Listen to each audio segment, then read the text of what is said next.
dalu aras abjor sorot lintang kanggo madhap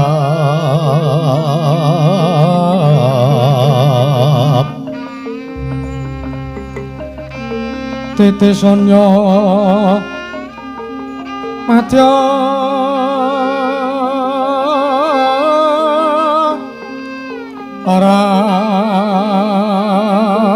ratri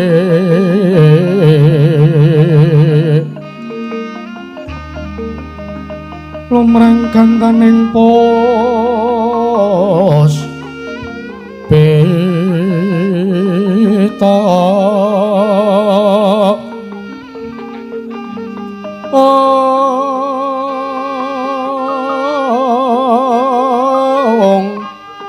tarengganing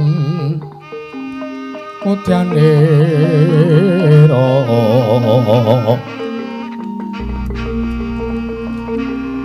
sang dwija warombrang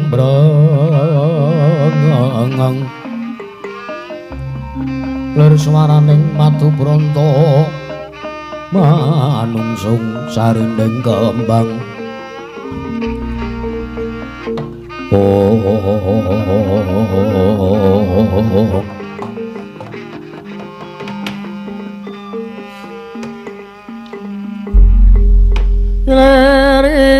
ilir tandure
kembang popong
aduh saya hilang ya Reng. Heeh.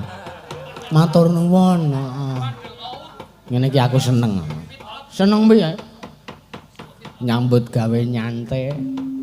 Ora grusak-grusu ya Reng. Ora. Wis pokoke nggre kanca-kanca dicepaki maem iki wis. Iya, Saya nek mak dep-depane iki saya nek polar. Ah iya. Padake sapi wae piye. Wah men ndang lemu. Aku jan prihatin karo sing nyaron sing nomor 3 kae lho. Lah piye? Kok prihatin karo kae? Kae setanteng ya, Truk. Mesake ya, Kang, kae kudu diopeni. Heeh, diopeni ya diopeni. Iya. Heeh. Ayo kae kacangan ya. Penyaron kok penyaron kacangan iki ngendi ana? Ana lah ya kuwi kok, Truk. Ya. Ki ngaturke pandonga, Truk. Heeh. Mergo roe wayang kuwi eneng mapan eneng gara-gara. Ya. Mula gara-gara ki rak ya wancine ya jam ya sepertiga malam. Heeh.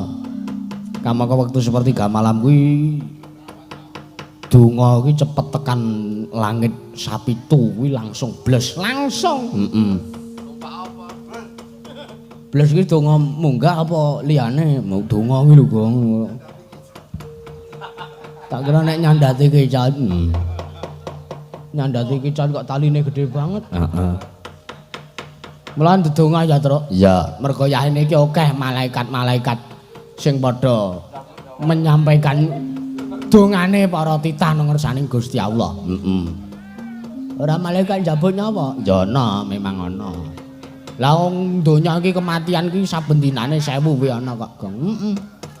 Ya, mulai iki ndedonga kanggo warga masyarakat Maturja ya, Reng. Heeh. Muga-muga nggone kepareng mengeti hari jadi sing ping 78 iki wiwit bengi iki lan sak pungkure lan sak teruse selawase urip warga masyarakat ing Maturja tansah pinaringan rahayu wilujeng miring sambikala adoh saka rubeda durga mendhak kala sirna. Allahumma amin.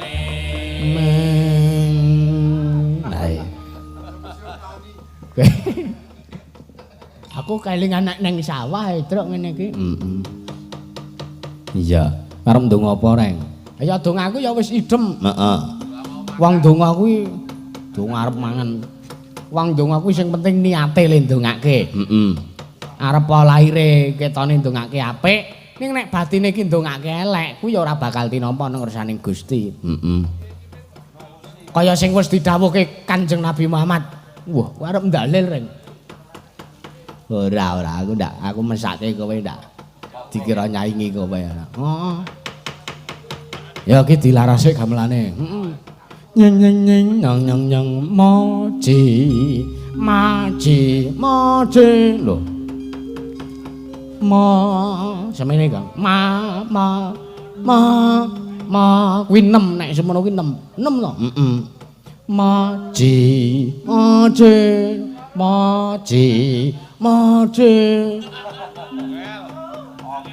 Piye gitu? Ayo diajari nganti iso, ngajari Bagong pancen ya kudu kerja keras tenan. Maji.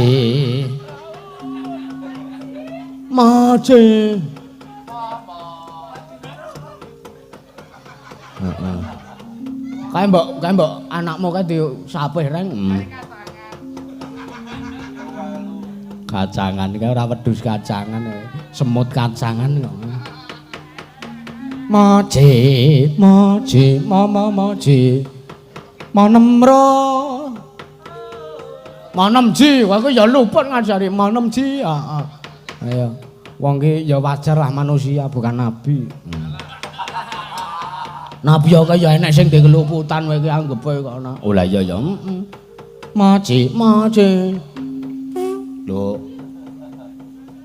Sapa kuwi nggih, Kang? Hah? Sing ngentut kuwi nggih sapa? Aku ora kok malah silitmu pas karo larasan gitu. Ada balen ana. Urung krasa. Ada dendenke. Lah. Kuwi larase 5 kowe. Meneh muni pindho ngono. Lah lho. Lho cangkem karo silitmu apik silitmu ta, Kang? Gosek. Aku tak nyoba. Moji. Ah, coba ngentut. Piye, baleni. Ora lambe dhuwur sik. Moji. Oh. Sing isor. Lah kuwi 5 kuwi, siji.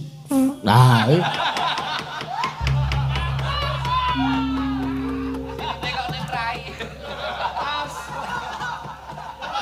Wis raimu pindah ning silit wae, Kang.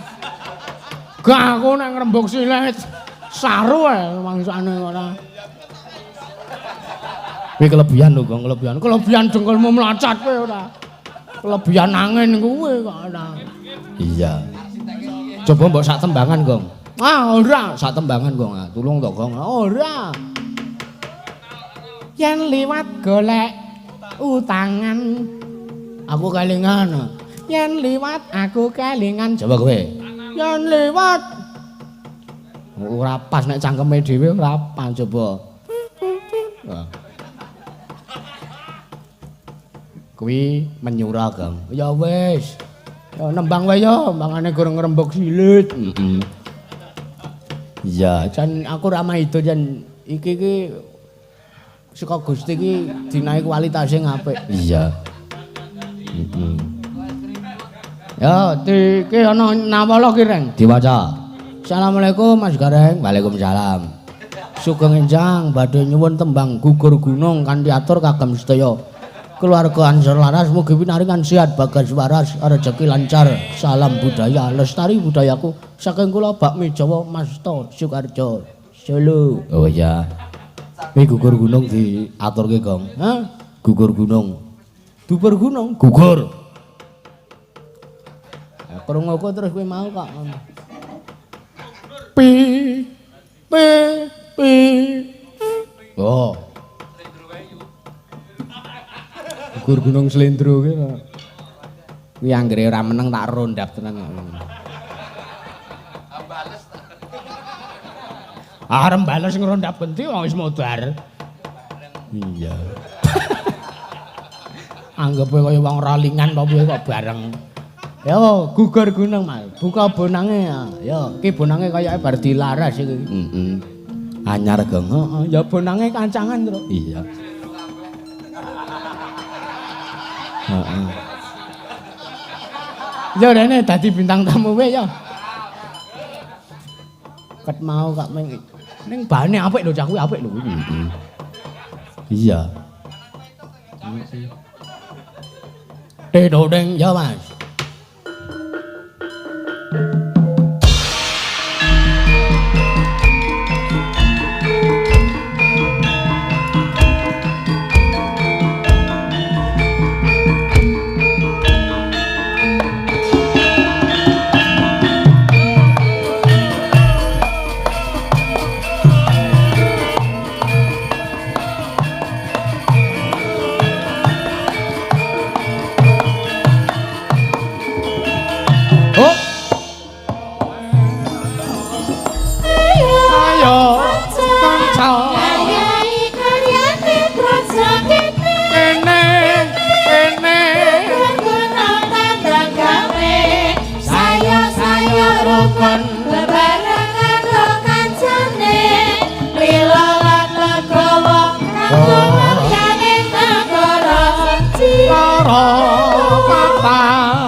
Olopis kontul Olopis kontul beres Olopis kontul beres Olopis kontul beres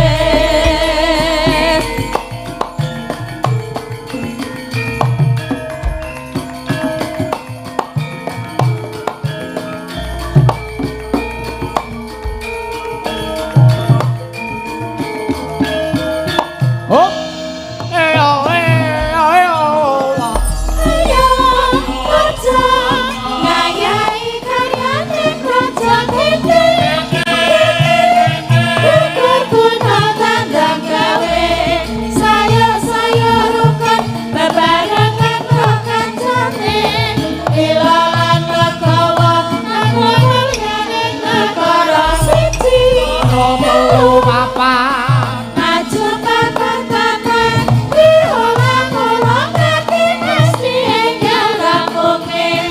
Olopes kontol baris, olopes kontol baris, olopes kontol baris, olopes kontol baris.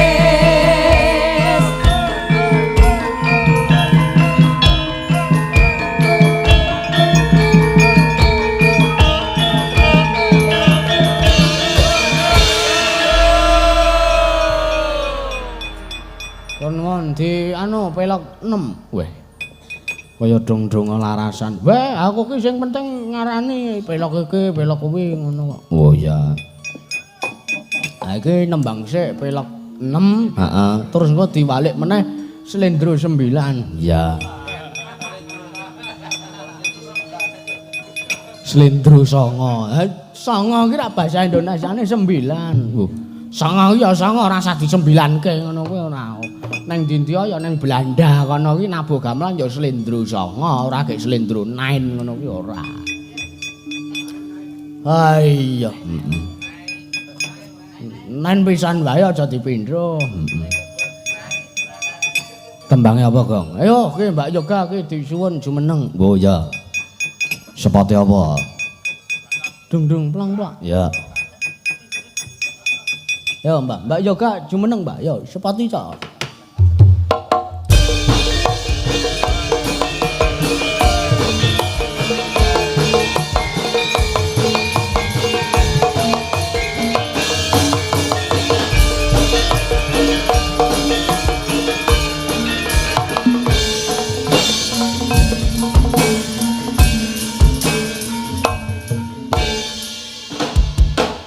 No.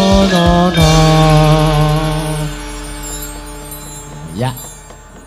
Sugeng enjang, Mbak. Nggih, sugeng enjang ugi. Nggih. Komplite Mbak Yoga Purnama Sidi. Yoga Purna Smarawati. Oh. Purnama Sidi. Iya. Ngaturke tetembangan Mbak Yoga. Nggih. Tembange bajing loncat. Bajing loncat. Nggih ya. Apa Sundra? Heeh. Ya. Bajidor. Heeh.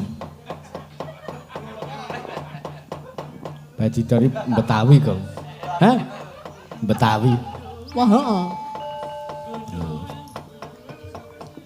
Bajing loncat. Ya.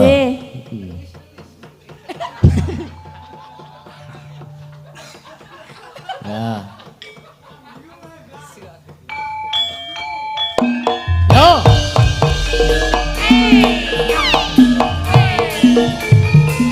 Joget. Ora nek ambruk panggunge.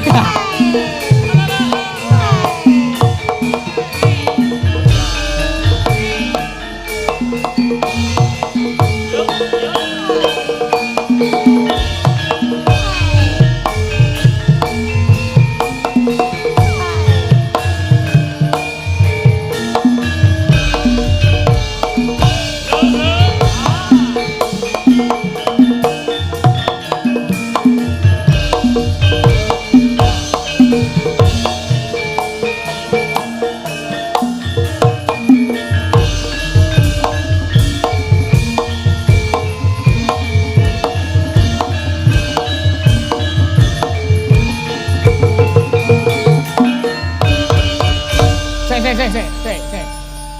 Terus. Deloken sing demenge lho. Ngapa? Pripun? Kan rekmane dipangkas to. Terus ditutupi. Aku nek blangkone dibukake kok aku malah kelingan anu kae. Sapa? Mamuk. Apa terkontaminasi ya gua? Kayak gogon jare.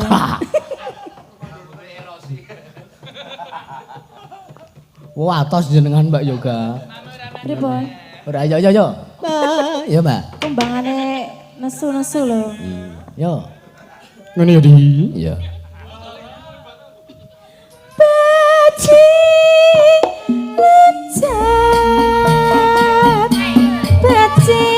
loncat kaas tanah.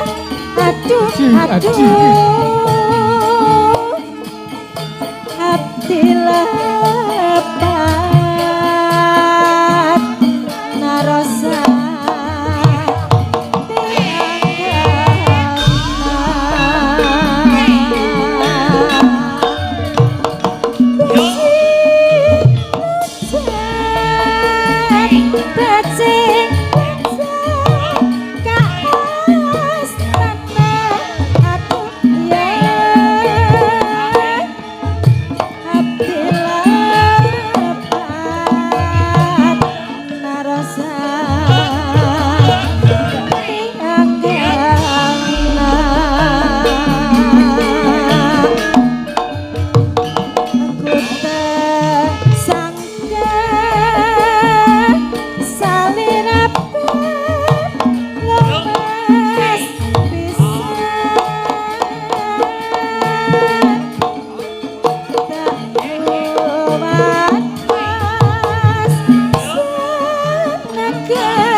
Mbak Yoga bareng tok komplain kae Gong. Piye?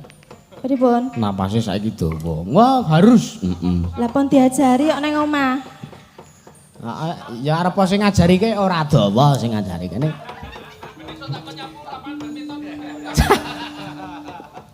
Heeh, iya. Ya. Bali nang tengene Mbak Yoga. Mbake jebrak. Mbakne jebrak. Diaturi supayane ngaturke tetembangan sing wis suwe banget ora metu to. Lah apa? Ya lihatlah apa yang akan diaturkan oleh Mbak Wia. Terus sepote apa? Sepote tuncung bang tarate. Ayo Mbak. Ayo Mbak Wia. Iki ora prank, ayo. Ang sepote iki kok ya.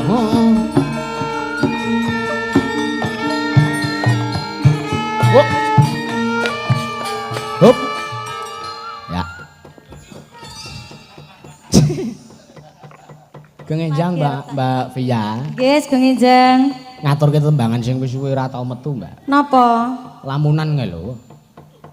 Ya kayak era akhir-akhir tahun ya terus ana lagu lamunan kae. Heeh. Oh, nggih. Zaman Simbah mbiyen ora. Biyen apal saiki lali. Hah? Biyen apal saiki lali ngene. Tak ewangi wong kuwi. Saking suwene. Ngopo to? Iya.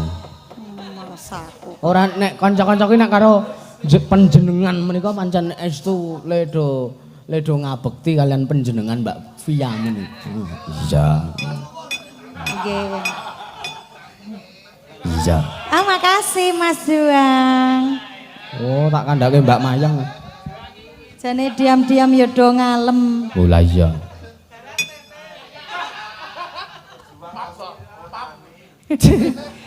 Lah kan nek ning omahe Mas Juang ke nganggo fotomu. Wah, diadrepke fotoku. Ya drepe terus go ning dukun santret. Aja tok pelet lho Mas aku. Kayak ora melet wis nggawa pengasihan ket lahir kok, Mbak. Napa niku? Lem kuwi lho. Neng kurang mandi wong kula mboten kepincut tok. Apa heeh? Nggih. Oh ya berarti kurang ngombe cangkeme. Kurang apa? Tekne urung. Iya, lamunan. Sing Nggih. garapan anu iringane sing garapan. Sing piye, Gong? Buka kenong. Oh iya. Oh eneng to? Deng deng kelingan to zaman karo mantanmu tercinta kan lho sing jaipeng. Hah, Mas Kimpul to. Oh iya. Mantanku to kae. Mas Kimpul kae penjaipenge Ceket Ngudik. Iya. Alah, Jan. Piye kabare kae? Aku ya wis suwe banget ora tau pethok. Aku liwat ngarep tokone iki ora buka. Tutup. Heeh, tutup terus apa bangkrut aku. Ngawur. Iya. Sing buka kenong sing der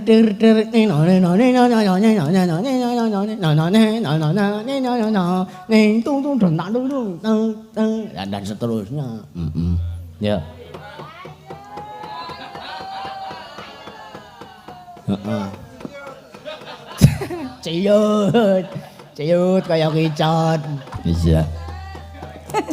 Iki tak tes. Iya. Dibuka catetane nek aku wong gur gare nyanyi. Bendera putih. Nggih. Ora apa-apa. Iya, dicoba, Kang. Dudah Mutiara kependem. Iya. Yo. Do kelingan urung. Nek urung kelingan diiringi onang-onang wae. Heeh. Siap? Jiro jinem apa mbuh pira kowe aku ora tahu. Iya. Gambyong ya mboten ngoten niku to, Mas. Jan. PKJT. Ora PKJT Pantai Pijet. Ya, wis kalingan urung. Ya. Bismillahirrahmanirrahim. Ya.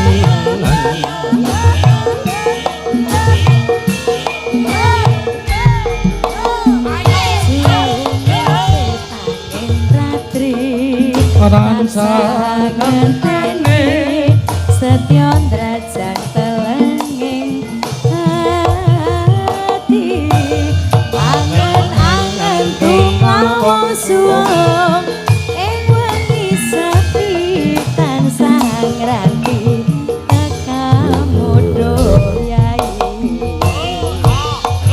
wong bagus sake nyadao ing sandingku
sliramu kang dadi lamun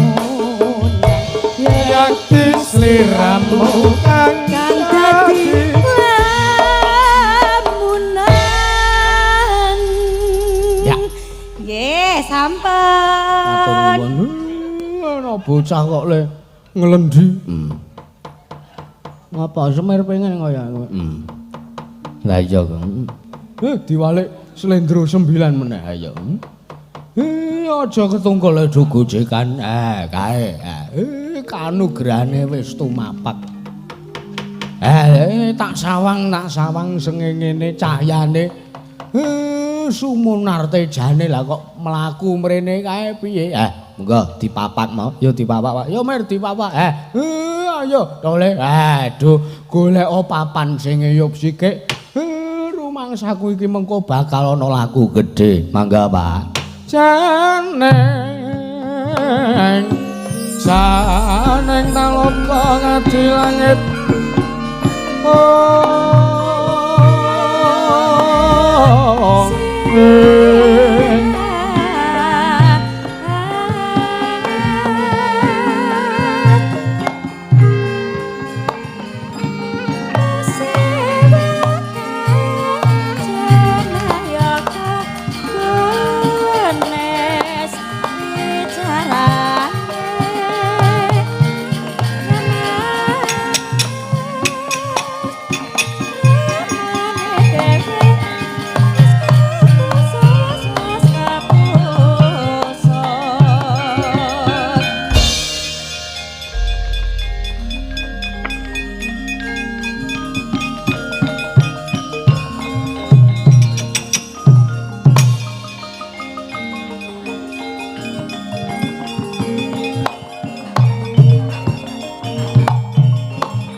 Rama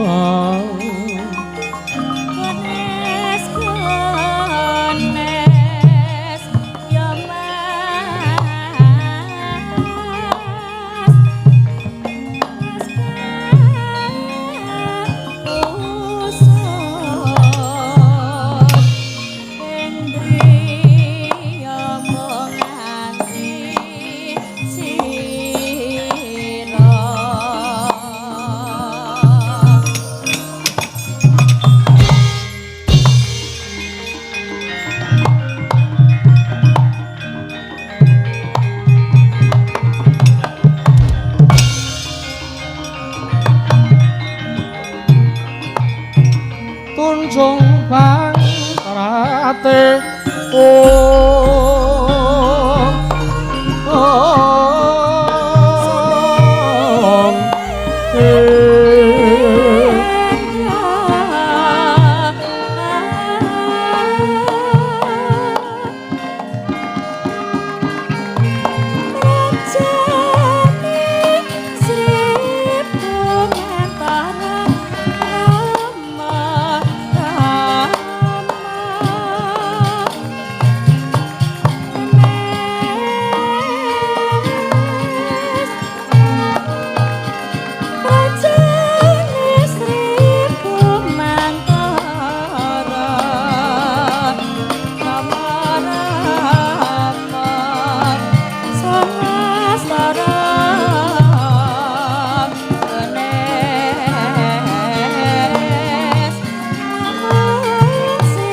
lur sapatling sun tumiling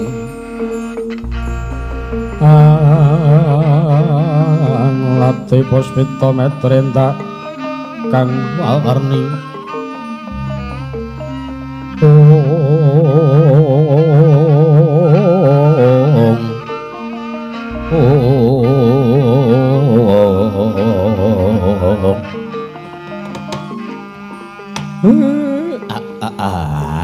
gegeg ugeg sadulita mel ora pangling iki Bathara Cakraning Rat Kiai Semar iya Kiai, aja kaget aku ing mrepeki kelawan Kiai Semar Badranaya. Ana ing satepining wana Tribasara kene Kiai Semar. Iya. Aku kelingan. Nalikane sampeyan isih dadi Nalendra ning negara Medang Pari, jejuluk Prabu Cakraningrat. Sampeyan sing mimpin kawulamu dumulya kabeh.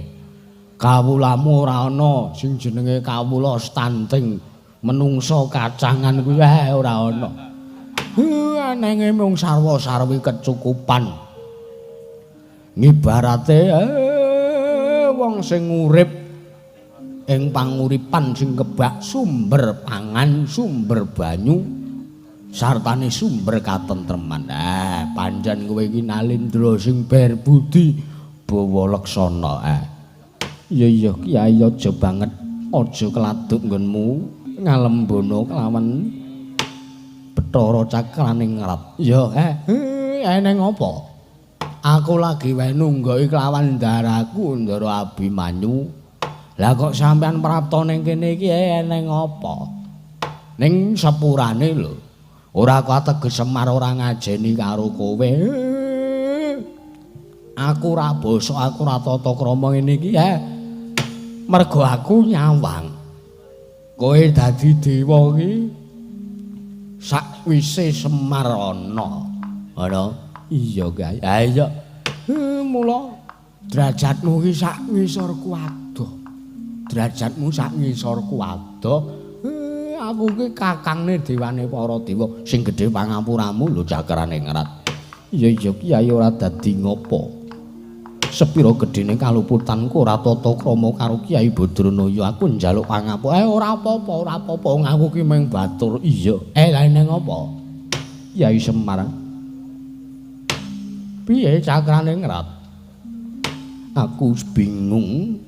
Sartane aku ora mangerteni sapa ta sejatine ingkang bakal kewagang nampa kanugrahan saka aku.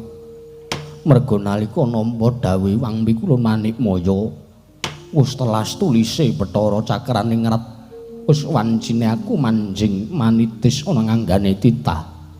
Kamangka dawuh Wangwi Kulon Manikmaya aku kudu bisa milih lan kudu bisa milah sapa ingkang bakal kadunungan aku Kyai Semar. Lah sapa ingkang sepisan ora liya kejaba ya mung putra Ngastina ya kuwi Raden Lesmana Mandra Kumara kang pindhone putra Ndrawati saturing parang Garuda ya kuwi ora liya kejaba mung Raden Samba ya Kusuma Kilatmaka. Banjur ingkang angka 3 aku kudu bisa milih antarane loro kuwi mau. Ingkang pungkasan ora kejaba mung saturing Plangkawati. Atmajane bendaramu ya bendaramu Dewi ora liya mung Raden Abimanyu Kyai Semar.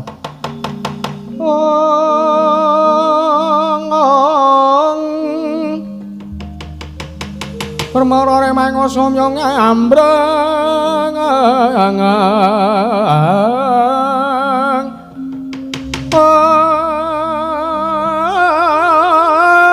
katik karenane kaswase yen ning marga malatkung tumiring sang kandha wastrat maca long lalu hangulate saya mangrang sang wayah.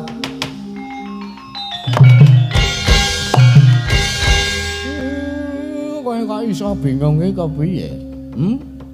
Ana kowe iki kanugrahan, kowe iki dewa lho Bathara Cakraningrat. Kowe iki dewa. Kowe iki diwenangake priksa mangerteni sak mobahmu sing titah kowe iki ngerti janjane. Lah kok malah kowe kandha nek kowe bingung. Monggo kowe iso mbedakake antarane telu sing bakal mbok pilih. Minangka dadi panitismu kuwi kowe iso mbedakake kudune. Endi sing kirane kuat, endi sing ora kuat, endi sing kirane wadahi amot, endi sing kirane wadahi ora amot. Merga sing pok gawa kuwi wahyu kanalindran, kuwi wahyu pemimpin. Ha mongko ngene. Pemimpin sing apik kuwi dudu kok pemimpin sing disubya-subya jenenge kuwi udu. Pemimpin sing pendak sasi, pendak netune pemimpin kuwi disubya-subya diwenehi glondhong pengareng-areng dipunjung ingkung gajah paribasane. Kuwi babar pisan dudu ning pemimpin sing apik, pemimpin sing becik, sing nglungguhi bawa laksana minangka pemimpin, ya sing cinebut Nalindra ya sing paling apik kuwi ora kejaba ya mung sing iso mulyake karo kawulane, sing iso nentremke karo kanane rakyate. Ana iya Kyai. Ha iya. Ora ya wis ngerti dhewe.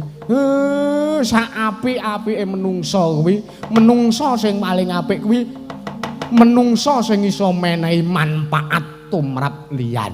Lho, iya. Dadi kowe ora usah dadak bingung. Antarane Lesmana Mandrakumara, antarane Ndara Samba ing marang Garuda apa Ndara Abimanyu. Sak karepmu endi sing kirane kowe jenak manggon. Ning aku ora ngarep-arep sartane aku ora njagake, aku ora ngudokke.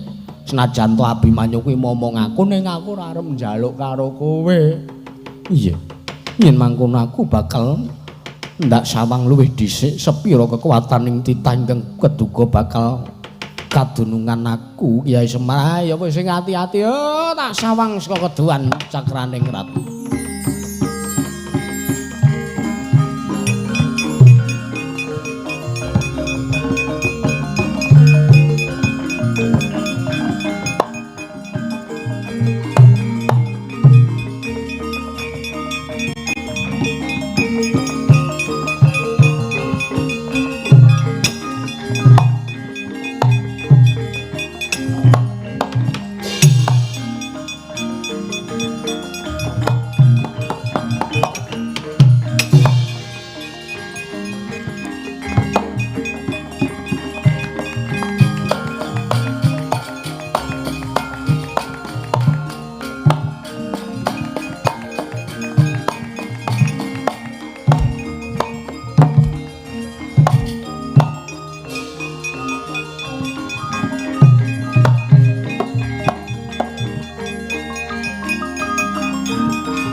Lakuning Kurawaing ngene ngelingana patineri Sang Abimanyu Sang Buresawa ing kocap ingkang mapan wonten madaning wana Tribasara ya sinebat wana Kamyaka ingkang laku tapa brata wonten ing madyaning mana Kamyaka ingkang ngiring kilen datanasane jawi namung putra ing Astina Sang Raden Lesmana Mandrakumara nalika semanten lampah tapa brata tata lair pancen Sang Raden Lesmana ngalampah talak brata meminta wonten ngarsanipun para Jawata ingkang duku badhe matedhaken wujudipun wahyu cakraning rat nanging senajan tapa nanging pralambanging angkara gambaraning angkara murka sartane gambaraning watak nista pramila samangke ingkang sampun miling-miling saking katebian saking dirgantara nggih Sang Hyang Bathara Cakraning Rat gianjugaraken Anggendra putra Ngastra lampah tapa Brata Jengkirat kagat kaya wungu saka Nindra Sang Lesmana Mandra Kumara wau.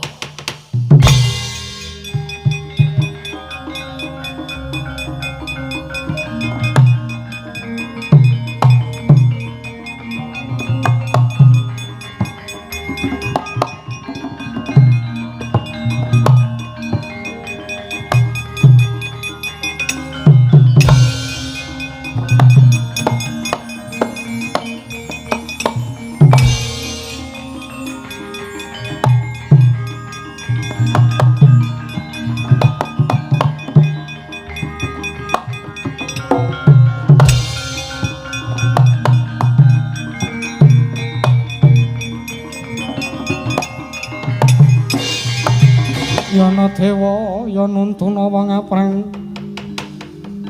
aprang tias padha sar-saran mangembang kanyewanganmu sawela gring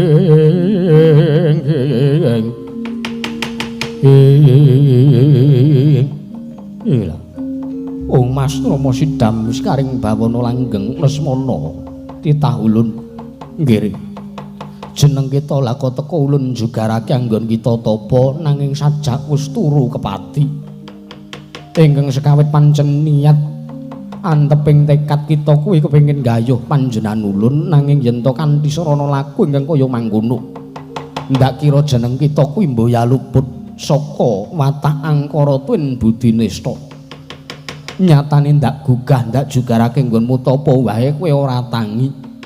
Ya, cetha kowe iki wong ingkang wis kesasapan jiwaning iblis.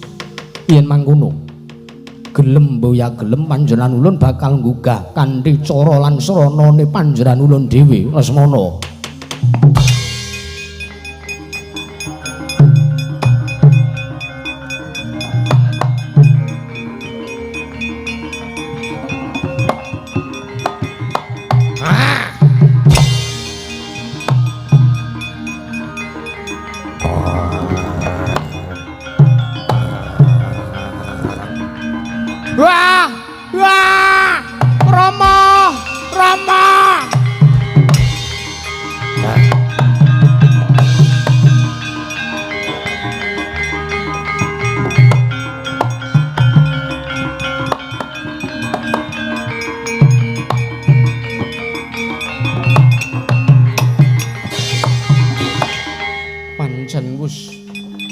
Pantes yen to panjenengan ulun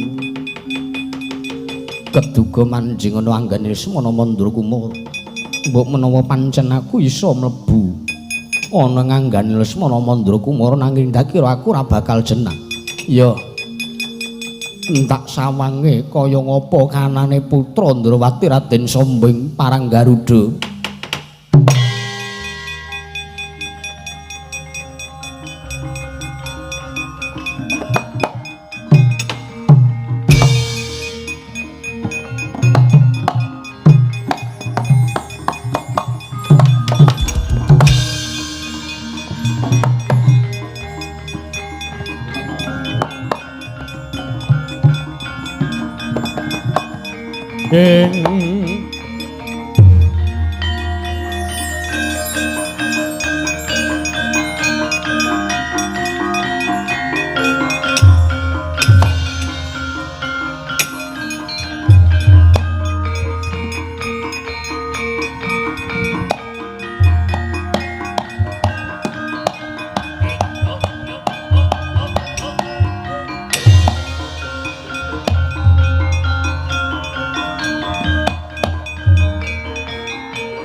kati karenaning kaswase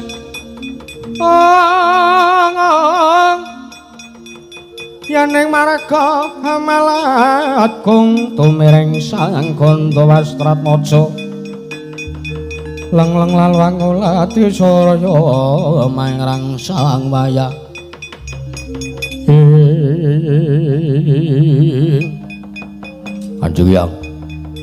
Kanjeng Hyang Bathari Durga ana dawuh pangandikamu apa nggih kula Duryudana ya Jaka Pitana mriku kados pundi sampun dangu anggen kula ngentosi dumateng pun anak kula pun Semana Mandragumara ngendikanipun Paduka anak kula Lesmana kudu saged gayuh wujuning wahyu cakraning kerat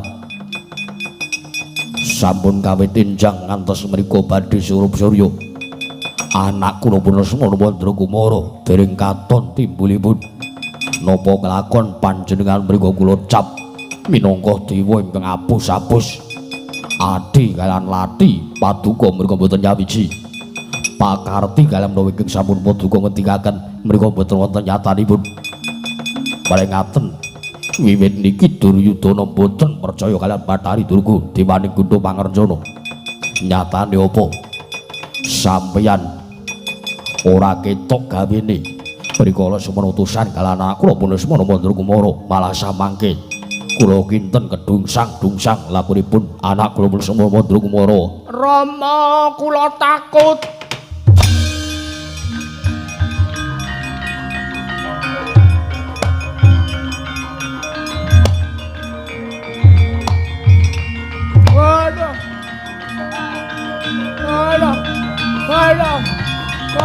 Batu-batu ana bosan kaya aduh batu-batu Lesmana aja Lesmana aja ya ngono Lesmana aduh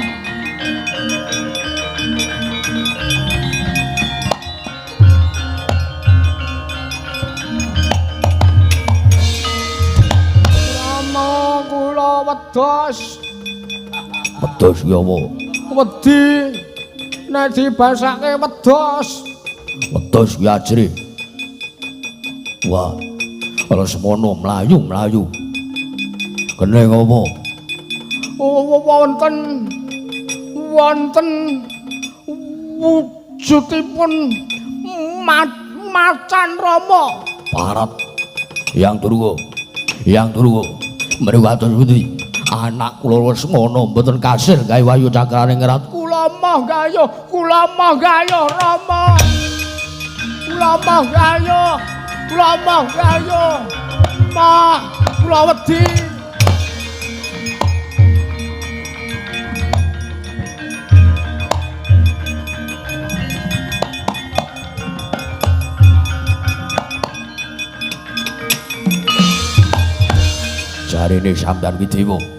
jarene sampeyan ki dewaning Gunda Pangarencana titah sak kandel-kandele amale sak gedhe-gedhene imane nek pun kecenthok sampeyan ora bakal iso apa-apa ning nyatane apa anak kula Lesmana Mandragumara ki mawon mung kepengin gaya wahyu cakraning kerat ora kasil mung mergo sampeyan sing mung ndurusi ucap lamis nanging ora ana nyatane batu-batu Duryudana aja kaya ngono ulun bisa ngendika kelawan jeneng kita ora peduli ora caturan wiwit dina iki pawan wonten dawuh mboten sak percaya kali dewa siji niki meneh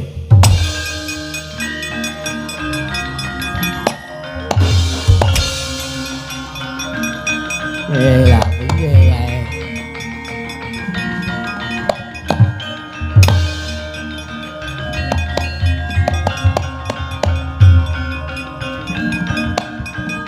ayo niki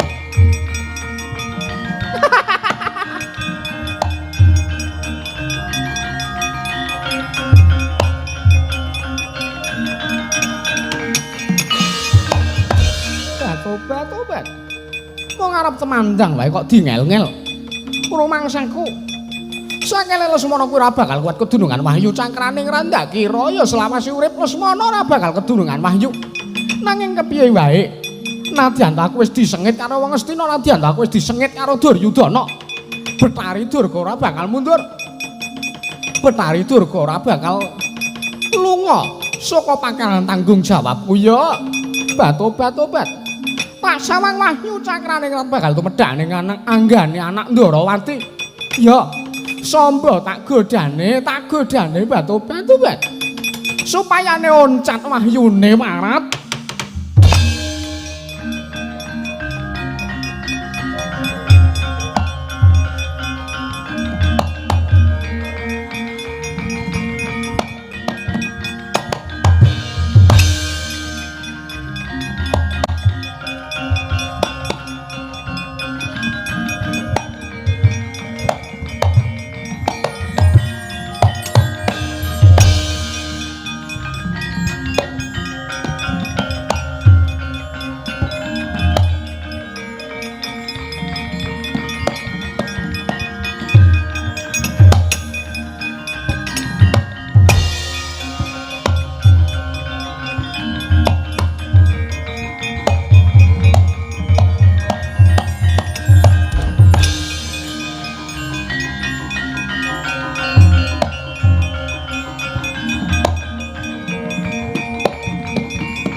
Gunjang Kanjeng langit kelap-kelap katon lir kincang alis risang mawe kandrung saparan katul wukir moyak mayek saking jaus balewara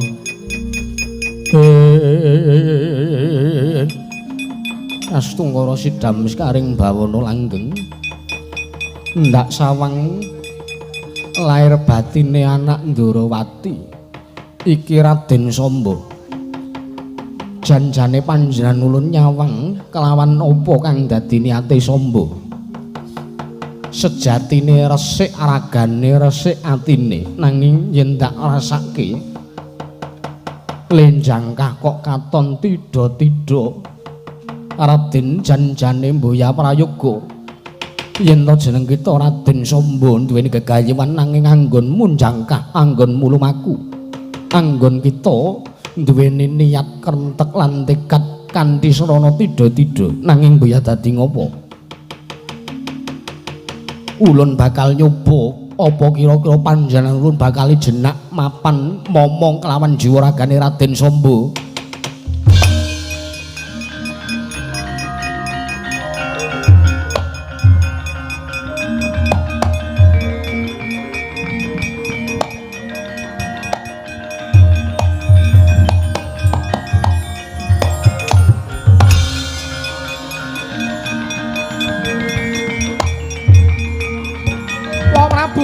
Prabu Baladewa. Wah edan. Oh lah, wah edan. Wah. Lah oh. Jan bocah kok. Lah, wah jan. Wah.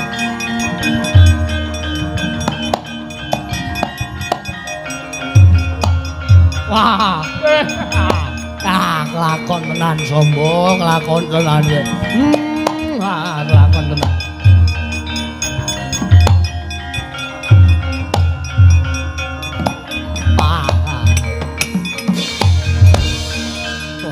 Bocah kok le pinter, bocah kok le wah jan sampean iki nopo malah kaya wong stroke ndasmu wah aku ki saking senenge kok dan wah bocah kok wah kewirangan tenan bapak mulai kewirangan tenan inggih Pak Prabu wah lah Setyaki iki lho anakmu iki lho. Nggih. Kula pun ngertos. Pun ngertos nek anggere sombong pun kelakon kedurungan wahyu cakrane ngrat. Wah, elok. Kowe amalanmu apa ya? Amalanmu apa wis kedurungan wahyu cakrane ngrat? Nggih. Kula mboten meh ngertos ingkang baken niat kula menika namung kepengin kadurungan kanugrahan menika. Bagus. Mantap le. Terusno le. Nggih. Ning ngene ujare sepuh padha ngendikake wong kuwi yen kasil nggone gegoleki nggone lelaku supayane resik lahir batinmu ya resik ragamu ana telenging sendang Neng kono ki udu sendang sing eneng ning kae anane telaga. Ih. Kepareng Paduka kula kadawan menapa? Sambo wonten dawuh kowe adosa kramas. Mandi wajib. Mandi junub. Mandi besar. Kae ning telaga kae resikno awakmu nggih. Ih nyun pamit Rama.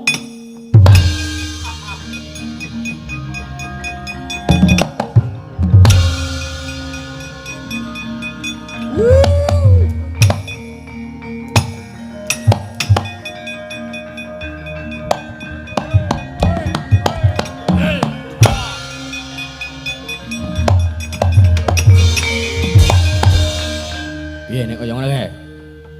Piye? Anggapmu piye? Rumangsane kowe iki dadi bapak ora mengestoni anake. Anggapmu apa? Kowe wong tuwa piye? Akhire anakmu saiki kae kelakon kae. Kelakon gawe wayu cakrenan. Isin to dapurmu, wirang to kowe. Modar kowe. Modar kowe. Ko Prabu, piye? Arep muni apa kowe? Arep muni apa kowe? Kurang ajar kowe. Kowe kurang ajar kowe. Wani mbancang atur ing ngendikane Baladewa. Aku ki kadangmu tuwa. Aku kadangmu nata mandura Prabu Baladewa. Wong sak jagat ngerti kondangku kabeh. Lah kowe ndek anak sombo. Kowe goblok kowe. Kowe donga kowe. Arep ngopo kowe? Anakmu wis kelakon ngono. Anakmu wis kelakon pun nggo tinggal mawon. Rumangsane sing ning kene saya. Ayo, muni kowe. Anakmu sombo kowe, kelakon saiki. Kelakon lha enggak yo. Wah, lu cangkrane ngrat kelakon saiki kelakon. Kowe arep ngopo kowe? Kowe arep ngopo kowe? Anggepmu. Kowe arep ngisen-isenke Baladewa ngono. Oh, bangsat. Wis ping pindho aku tinggal lunga parat. Yo, sombo tak enteni ning tepi ning tlaga, Ger.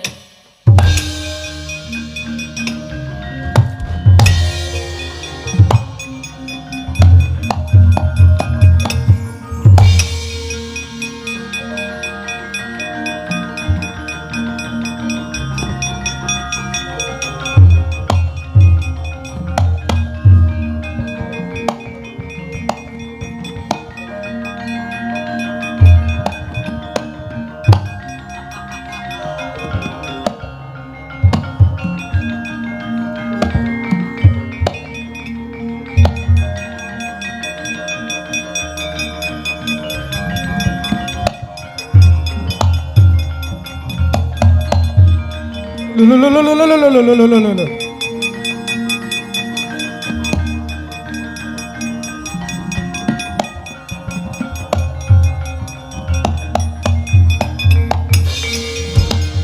Manudya yutama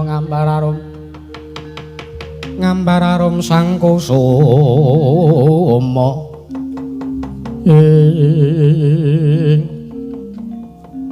ana wong wedok nyaketi karo putra Ndrawati. Kowe sapa? Batu-batu menika Raden Samba. Lho. Wis ngerti karo aku. Inggih, kula nggih tepang mawon karo panjenengan menika lho Raden Batu-batu. Wonten Facebook menika sampun kondang Paduka menika sampun kondang. Lho. Kondangku nggo napa Batu-batu? Panjenengan menika lho.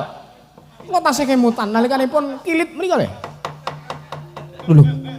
Kowe ora gawe-gawe lho kowe. Mboten kula menawa mboten damel-damel Batu-batu. Sareng kula sawang videonipun menika. Kula nggadahi raos kesengsem, kula nggadahi raos tresna kalamun Raden Samba, putra negari Ndrawati atmajanipun sinuwun Prabu Sri Bathara Kresna. Lho. Ora kok sik. Kowe kuwi sapa? Kowe iki sapa? Kowe saka ngendi? Jenengmu sapa? Iya, nami kula pun Mak Tarni wonten dusun kula menika sinebut Mak Tarni menika. Lho. Mak Tarni, iya, anu inggih Raden, inggih. Orang kok sik umurmu kuwi pira? Nggih, pangestunipun. Ya swanipun ingkang abdi pun Mak Tarni menika sampun 50 gangsal. Lho. 55, inggih. Walah kok isih kaya bocah SMA ngono kowe. Batu-batu karang pedamelan kula mrika dados karyawanipun Hajah Mak Erot menika lho. Oh ya aku ngerti. Inggih Paduka nggih. Prisa kalian menapa ingkang dados pedamelan kula. Iya. Terus karepmu mara mrene iki arep ngopo? Raden nuwun sewu sampun ngantos dipun gagas swantenipun Prabu Baladewa menika ingkang bengak-bengok awit mangertosi dumateng kula menika. Iya pancen kowe ayu tenan. Inggih. Terus karepmu teka mrene. Batobat Raden.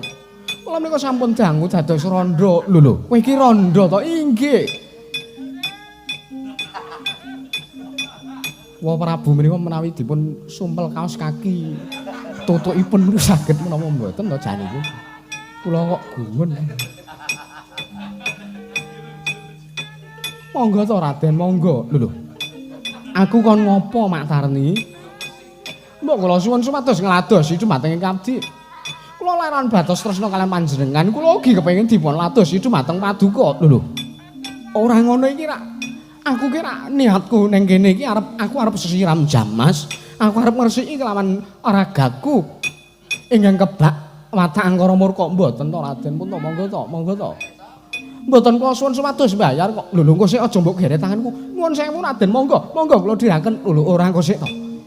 Batobat Paduka menika kaya wis urung tau ngrasake wong wedok lho Batobat. Oh iya wis bola-bali ngrasake. Lho kok sik iki aku ora nganggo apa-apa. Mbong nganggo napa-napa mengke ngangge semekan kula. Lho kok sik aja edan lho kowe aja edan lho kowe aja edan. Colno aku mboten saged lho. Mboten saged badhe ucul dhateng pundi kok sik. Nalika semanten Sang Raden Samba ingkang datanipun Purwadaksena karana raos ajrih Sang Raden Samba dipun ancam mawi gombalan manis randha kembang. Pramila sakmangke purun boten purun kepeksa mboten saged Sang Raden Samba kedah angladosi dumateng pun wujudipun randha ingkang awasta maktar menika. Kaya wis ilang kamanungsani Sang Raden Samba datane mut bilih Sang putra Ndarawati ya kusuma kilat maka mriku nembe kemawon kadurungan kanugrahan kengaran Wahyu Cakraning Rat. Nalika semanten datane mut Purwadaksena Sang Raden Samba krana wis ilang kamanungsane sangka mung nuruti marang blendheng ingkang nemsun. Saknalika wujudipun Wahyu Cakraning Rat oncak saking ati Sang Raden Samba tangisan putra Ndarawati wau.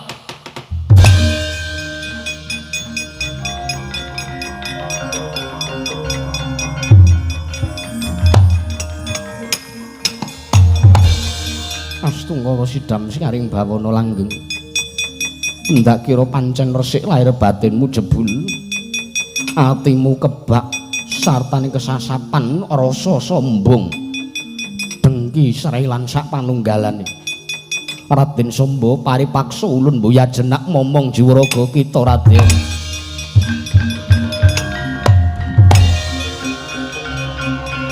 Loh, edan. Tobat Raden Samba sampun ngados ngaten to Raden.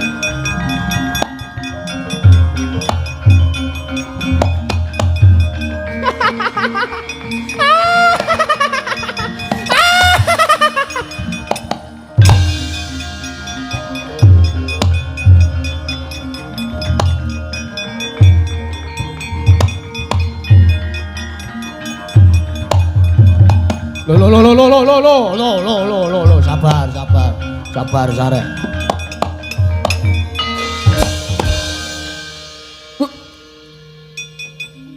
Lho. Kowe iki anak ratu mbok ya kathokan. Lho. Nyun mangapunten Pak Prabu. Nganti kaya gedhe-gedhe yo. Ngrungkut kaya ngono ae. Cah enom ora resikan. Piye? Wah, seneng tenan aku kadurungan Wahyu Cakraning Rat. Piye? Sandanganmu nendi? Pangestunipun kintir wonten Madaring Tlaga. Lho. Kok iso kintir piye? Nuwun sewu. Wahyu Cakraning Rat Wahyu oncat saking angganipun Kang Putra apa Prabu? Piye? Nggih. Wahyu oncat saking raganipun Kang Putra pun sombo. Aku ora kleru nggonku ngrungokke to iki. Ih, mboten. Kose. Lah kok dadi Wahyu cakrane loncat saka ragamu ki larang-larang piye? Nggih, wekasan rikala semanten kula menika dipun godha kalian suwijinipun randha ingkang naminipun Mak Tarni menika. Tiyangipun mung pancen estu ayu tenan. Mongko bodhinipun menika ugi inggih kados gitar Spanyol menika Prabu. Wekasan kula mboten nimut Purada sinawit kula sampun dipun godha. Purun mboten purun kula kedang ngladosi. Wah, parep setan ratatan. Nuwun mangapun teko Prabu. Arep kowe anakku dhewe nek kowe kleru kowe tak ajar. Arep kowe anake Yayi Prabu Ndorowati nek kowe luput kowe tak ajar kowe. Kurang ajar kowe.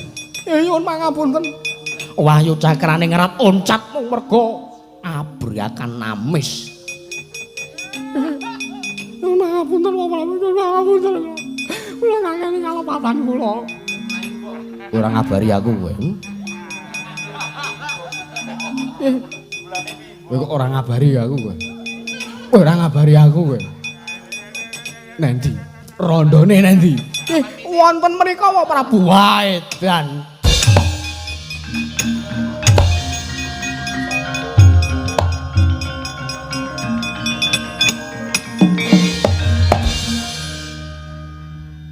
Pripun Maman? Mbok kathokan kene. Panjenengan mriku putra ratu kok mblindis. Nyuwun pangapunten.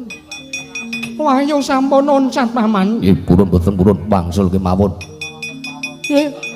Pun wau tindak dateng pundi? Nggih, nguber rondo. Wah, wis pait. Rekane arep mirang-mirangke Koko Prabu Kresna. Malah kewirangan dhewe kae mengko Prabu Baladewa. Kados pundi? Nggo, kundur mawon teng negari Ndorowati nggih. Nggih, monggo Paman.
Bagus esmunara kang kamanungsan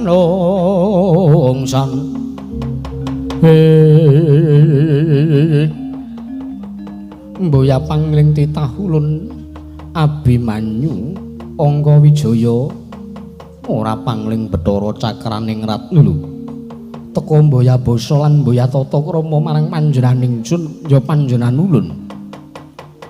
Ora mengkoto dhisik pratamu eneng kene kowe arep ngopo lho. Pancen ku mliwat ya nanging mboya dadi ngopo Abimanyu ana maran. Yektine panjenenganing Sun iki nyawang lair lan batin kita katon resik. Sartane jiwa raga kita kuat yen to kadunungan wahyu ning ulun ya kanugrahaning ulun. Mula kang saka kuwi ndak jaluk kelawan jeneng kita wengakno lawang batinmu jeneng ulun bakal momong jiwa ragamu selawase urip nggih Abimanyu. Kunjang kanjeng langit kelap-kelap katon lir kencang alis risang mawa gandrung lanyo-lanyo parep sajak kowe arep nodi kelawan Abimanyu lho. Aja nduweni watak kang kaya mangkono jeneng ingsun iki lair lan batin kepengin momong jeneng kita. Ya. Aku ngerti lan aku mangerteni. Kowe arep manitis ana ragane Raden Abimanyu putra Madukara. Nanging mangkene wong sing arep nodi kelawan wong kuwi ya kudu katodi luwih dhisik. Aja ngasihen anggonmu ya cakrane ngrep ndedhep marang Abimanyu mung bakal kanggo gawe ngayom marang kabeh kaluputan lan dosamu. Gunane apa Abimanyu ditungguri wahyu cakrane ngrep yen to mung nambahi dosa lan keluputane anak Madukara. Oh lah sajak arep nyoba lan panjenengan ulun kowe parab.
Laruta sanging kutha sanggara kula yanamutusa sang Sri ing keparep manusmaning jajalanet.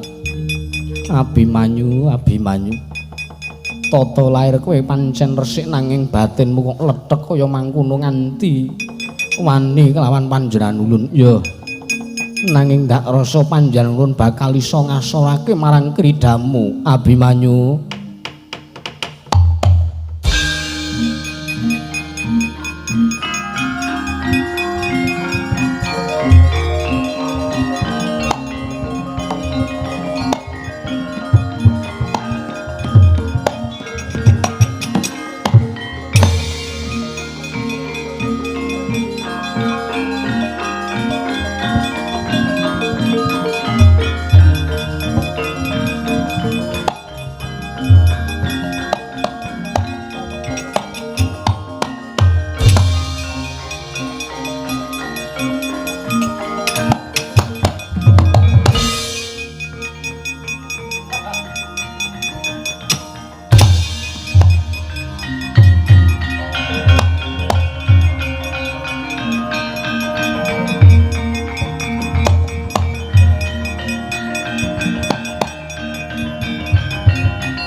Mawalindo bumi gonjing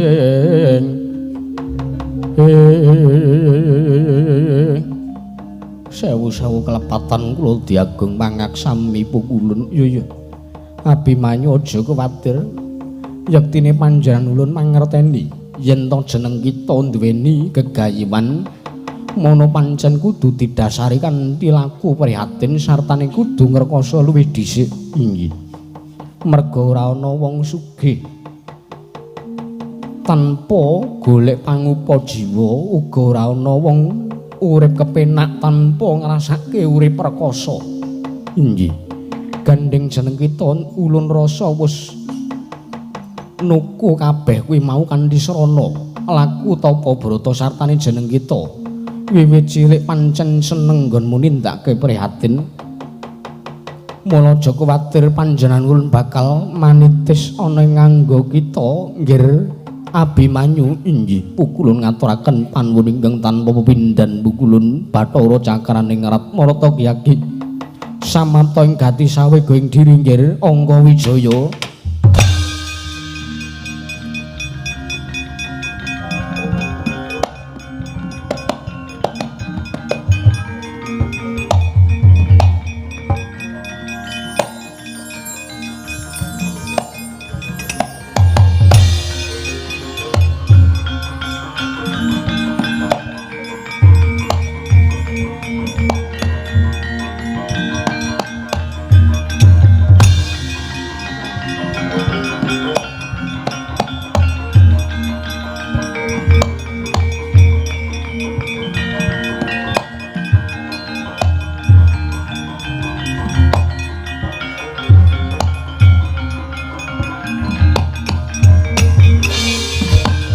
Redo mawara mangawara-warahan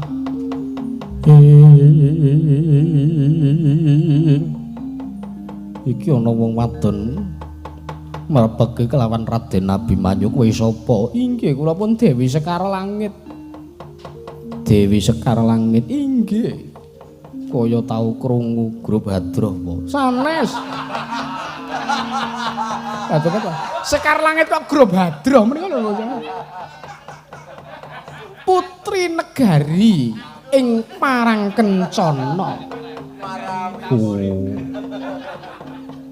Banjur karepmu methuke karo Abimanyu kuwi arep ngopo? Ih, patobat kula menika tresna kalian Paduka lho, Raden. Kula pengin bangun bebrayan kalian Paduka selawasing gesang. Sinasa kula kedah dados ingkang nomer kalih. Kula mboten napa-napa. Oh, kowe pengin dadi garwaku? Inggih. Kowe tresna karo aku? Inggih, kula tresna lan batos. Iya. Ning mengko dhisik aku urung iso wangsulan saiki. Lho, kersanipun aku tak taren karo bapak. Lho, bapak sinten? Bapak Pucung. Kiai Semar, pripun Ndara? Kaya ana wong wadon arep tresna karo aku kae piye? Mun.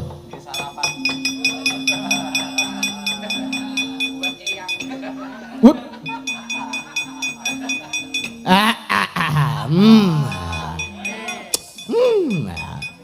Tobat. Kula menika pengen pinanggih kan Raden Abimanyu sing jedul kok tuwekan arep modar. Tuwek ana nyepatani kowe lempos lawas mandi. Ampun ki sana ampun. Iki ora pangling. Ora pangling nek kaya ngene iki. Lah kuwi gedhe sisih cetha iki. Tru, wonten dawuh mo. Sarapan pagi to, Le. Ora tok nggo wae kok Pak. Aku gah. Karo kuwi aku wis mblenger. Wut. Gong. Arep ora, Le? Kono, Tru, kowe wis 3 sasi ngempet. Lah iya. Lah, iki sapa iki? Iki sapa? Lho, sampean kok lali kalih kula. Sampean kok ora kenal karo Petruk Kanong Bolong. Maka pendak-pendak enten masalah napa-napa sing magepokan kalih Pandhawa, sampean niku mesti wonten batobat. Petruk kowe ngerti karo aku? Ayo ngerti wae kok. Iya. Batobat. Ah. Tobat.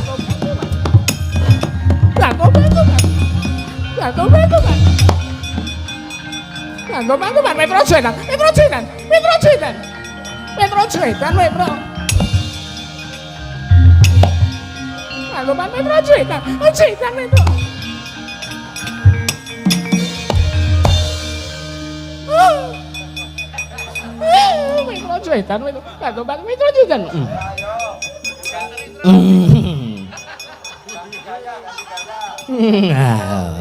Ngene. Sing ngene iki. Kowe sikilmu tumpangno sikilku ya toh. ngene iki lho, ngene iki lho. Metraja Edan jenenge Traja Edan. Kula niki dewa. Ah dewa-dewa kalah karo tekku sing gedhe tur dawa. Ayo. Ayo. Satu kan Metraja Edan, Edan Metraja Edan. Oh, ngono aku. Satu kan Metraja tulung aja kaya ngono Metraja. Ah ora. Ya.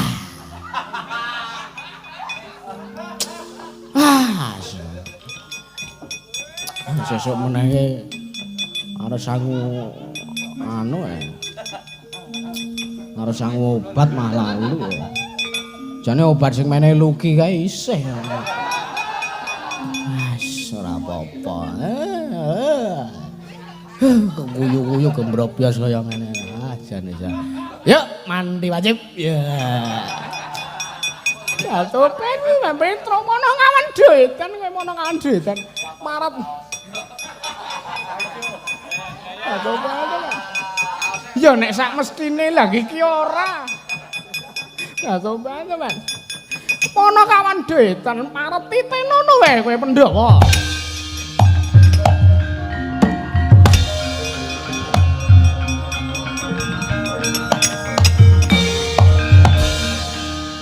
Terus. Apa ya? Kok berneneng raimu? Aku tak tawani ra gelem. Aning piye iki, Kang? Golek sabun sing akeh le. Ngapa? Ha iki gluprut kaya ngene iki lho.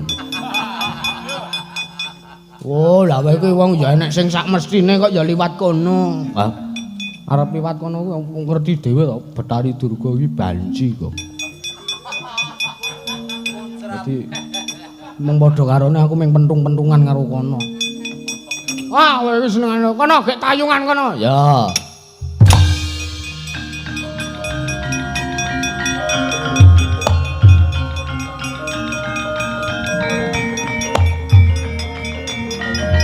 Ayo Kurawa tekan kene. Ora-orane Petra wedi karo dapur, dapuran.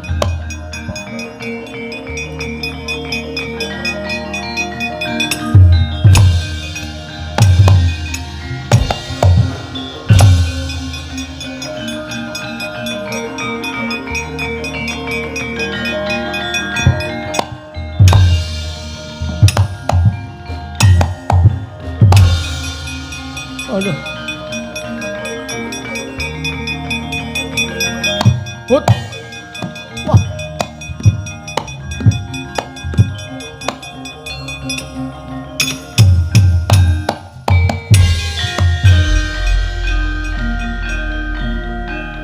Melotrok ya kan.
bajang giring angin nawo banyu segara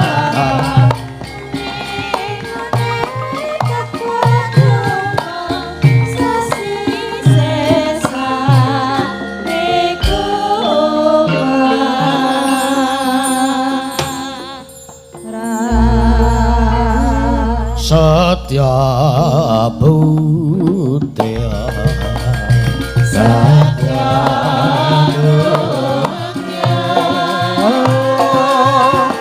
Pangakase Hup